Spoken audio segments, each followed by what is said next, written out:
বিলাসবহুল এই বাসে করে আমরা কই গিয়েছিলাম তোমরা কি বলতে পারবে? এই বাসকে কেন আমি বিলাসবহুল বললাম চলো তোমাদের সাথে শেয়ার করা যাক। হাই এভরিওয়ান, আসসালামু আলাইকুম। আমি তোমাদের সুপ্রিয়া, চলে এসেছি নতুন আরেকটি ট্রাভেল ভ্লগ নিয়ে। আজকের এই ভিডিওটা কিন্তু অনেক লং হবে। তোমরা যারা ট্রাভেল ভ্লগ পছন্দ করো তারা কিন্তু অবশ্যই আমাকে কমেন্ট করে জানাবে আমার ভিডিও কেমন হয়েছে। আমরা বরিশাল থেকে ঢাকা যাচ্ছিলাম দুদিনের জন্য, কারণ আমার নৃত্যাঙ্গনের বাচ্চাদের জাতীয় প্রতিযোগিতা রয়েছে এবং আমরা চাইলে কিন্তু লঞ্চে যেতে পারতাম, কিন্তু লঞ্চে গেলে একটু রেস্ট পেতাম না, কারণ সকাল সকাল গিয়ে আমার মেকআপ করাতে হবে।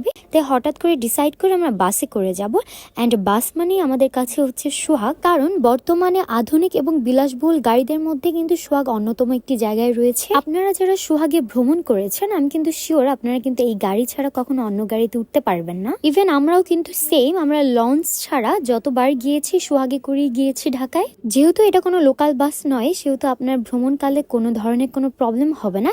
ইভেন আপনি ট্রাভেল টাইমে বুঝতেও পারবেন না আপনি কোনো বাসে রয়েছেন। বরিশাল থেকে ঢাকা পর্যন্ত সোহাগের ভাড়া হচ্ছে মাত্র 1200 টাকা। ইভেন এই 1200 টাকার মধ্যে তারা কিন্তু আপনাকে পানিও প্রোভাইড করবে। অন্য বাসে উঠলে আমার মাথা ঘুরায়, বমি আসে, কিন্তু সোহাগে উঠলে আমার মনে হয় না যে এটা কোনো বাস। আমার কাছে মনে হয় এটা হয়তো বা প্রাইভেট কার অথবা Hiace. By the way, this is not a promotional video, this is my personal opinion. Just আমার প্রফেশনের জন্য আমরা বিভিন্ন জায়গায় ট্রাভেল করে থাকি, তাই ভাবলাম যেহেতু তোমাদের সাথে আমি সব ধরনের ভিডিও শেয়ার করে থাকি, আজকে থেকে তাহলে আমি ট্রাভেল ভিডিও শুরু করব। Because you guys are love me and watch my videos and I love you very much.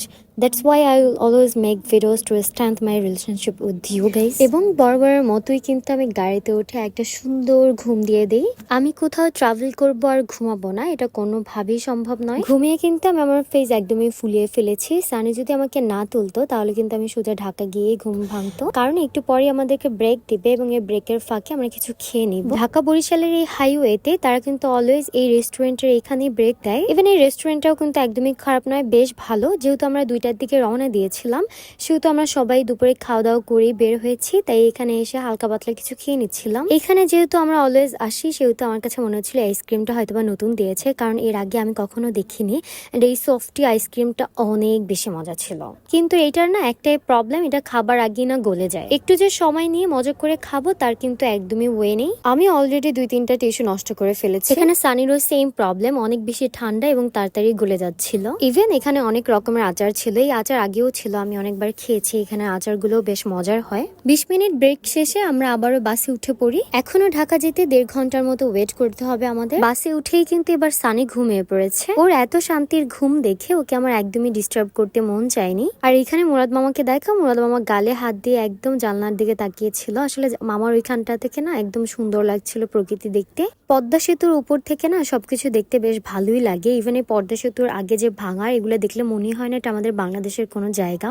বলতে বলতে প্রায় 6টা বেজে গিয়েছে, আমরাও ঢাকা চলে এসেছি। ওইদিকে মামা বারবার বলছিল সাবধানে বসতে। যেহেতু আমরা উত্তরা যাব তাই আমরা ডিসাইড করেছি আমরা মেট্রোতে যাব, না হলে আমাদেরকে অনেক লেট হয়ে যাবে যেতে যেতে। তাই মতিঝিল থেকে আমরা মেট্রো স্টেশনে উঠে পড়লাম। আর এখানে আসার সাথে সাথেই দেখলাম মেট্রোতে প্রচন্ড পরিমাণ ভিড়, মানে মনে হচ্ছিল ঢাকা শহর সবাই মনে হয় মেট্রোতেই যাতায়াত করে। আসলে ঢাকাতে কিন্তু প্রচন্ড জ্যাম থাকে, এই জ্যাম এড়াতেই কিন্তু মানুষ মেট্রোতে যাতায়াত করে। এখন স্থলপথে কিন্তু প্রচন্ড জ্যাম এবং যাতায়াতও প্রচন্ড অসুবিধা হয়ে থাকে। আমরা যদি উবার নিয়ে উত্তরা যেতাম আমাদের কিন্তু পৌঁছাতে 1 থেকে 1.5 ঘন্টা সময় লাগতো, আর এইখানে কিন্তু আমরা মাত্র 15 মিনিটে উত্তরা পৌঁছে গিয়েছিলাম। এখানে আমরা প্রথম সারিতে দাঁড়িয়ে থাকার পরও মামা এবং সানি দুজনেই দাঁড়িয়েছিল, কারণ মেট্রোতে ওঠা আসলে একটা যুদ্ধের মতো, যে যেখান থেকে পারে ঠেলা মেরে উঠে যায়। আমাদের উত্তরা আসতে একদমই সময় লাগেনি, মাত্র 15 মিনিটে আমরা চলে এসেছিলাম। স্টেশন থেকে নেমে আমরা সোজা একটা রিক্সা নিয়ে চলে এসেছি উত্তরা 6 নম্বর সেক্টরে। এখানের একটা স্কুলে আমাদের বাচ্চাদের প্রতিযোগিতা হবে, তাই কাছাকাছি আমরা একটা হোটেল নিয়ে নিয়েছিলাম। হোটেলটির নাম হচ্ছে স্কাই গার্ডেন। হোটেলটি আসলে ফার্স্টে দেখে আমার মনে হয়েছিল ভালোই হবে, বাট আমার কাছে একদমই ভালো লাগেনি, কারণ এখানে ওয়ার্ড বয় যারা থাকে তারা একটা জিনিস দিচ্ছিল তো আরেকটা জিনিস দিচ্ছিল না। টাওয়াল ছিল প্রচন্ড নোংরা, বেসিংয়ের পানি ছাড়লে উপর থেকে নিচ থেকে পড়ে যাচ্ছে। ইভেন গোসল করার যে ঝর্ণা সেটা দিয়ে মনে হয় যে নিচে 4-5 ঘন্টা দাঁড়িয়ে থাকলে দেন এক একজনের গোসল করা হবে, এতটাই স্লো পানি পড়ছিল। যাই হোক, এরপর খাওয়া দাওয়া করে একটা ঘুম দিয়ে আমি উঠে পড়ি সকাল 6টায়, কারণ আমার ফুল টিমকে রেডি করতে হবে। দুজনের প্রতিযোগিতা ছিল সকাল 10টায় এবং বাকিদের ছিল দুপুর 1টায়, তাই আমি তাড়াহুড়ো করে উঠে পড়েছি। সকাল সকাল ঘুম থেকে উঠে শরীরটা কেমন ঝিনঝিন লাগছিল, মনে হচ্ছিল ঘুমটা একদমই ক্লিয়ার হয়নি। তারপরেও শরীরের সাথে যুদ্ধ করে আমার তো এখন কাজ করতেই হবে। সকালে উঠে আমার প্রথম কাজ থাকে একটু নিজের স্কিনটাকে একটু প্রিপেয়ার করা, কারণ যেহেতু আমি অনেক মেকআপ করি এবং মেকআপের ফলে আমার স্কিনটা প্রচন্ড ড্যামেজ হয়ে যায়, তাই সকালবেলা উঠে একটা ডে ক্রিম লাগিয়ে আমি ফেসটাকে একটু মাসাজ করে নিচ্ছিলাম। স্কিনটাকে ভালো এবং টান টান রাখার জন্য আপনারা সকালে উঠেই কিন্তু 2 থেকে 3 মিনিট ফেসটাকে এভাবে মাসাজ করে নিতে পারেন। এটা কিন্তু ফেসের জন্য অনেক ভালো কাজ করে। সকাল সকালে উঠলে আমার ক্ষুধা লেগে যায়। এই 6টার সময় আসলে কোনোভাবে নাস্তা আনার ব্যবস্থা নেই, কারণ সানি ঘুমাচ্ছে। তাই রাতে যেহেতু মিনি ফ্রিজে একটা স্প্রাইট রেখে দিয়েছিলাম, ওটাই খালি পেটে খেয়ে নিয়েছি।